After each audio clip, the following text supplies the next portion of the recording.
ഇനിയുമുണ്ട് സമയം. ഒരു നിമിഷം മതി. എൻ്റെ അടുക്കൽ വരുന്നവനെ തള്ളിക്കളയുകയില്ല എന്നരുളിയ കർത്താവിൻ്റെ സന്നിധി, കർത്താവിൻ്റെ സാന്നിധ്യം, കർത്താവിനെ ശരണമാക്കുന്നവരാരും ലജ്ജിച്ചു പോകുകയില്ല. അതൊരു വലിയ മർമ്മമാണ്. അതൊരു വലിയ മർമ്മമാണ്. കർത്താവിൻ്റെ നാമം വിളിച്ചപേക്ഷിക്കുന്ന ഏവരും രക്ഷിക്കപ്പെടുക തന്നെ ചെയ്യും.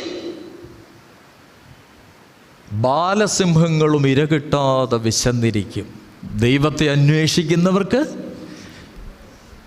ഒരു നന്മയ്ക്കും കുറവില്ല. നാം അനുഭവിക്കുന്ന നന്മ നമ്മുടെ പൂർവികരായ പിതാക്കന്മാർ കണ്ണുനീരൊഴുക്കി നമുക്കായി സമ്പാദിച്ചതാകട്ടോ.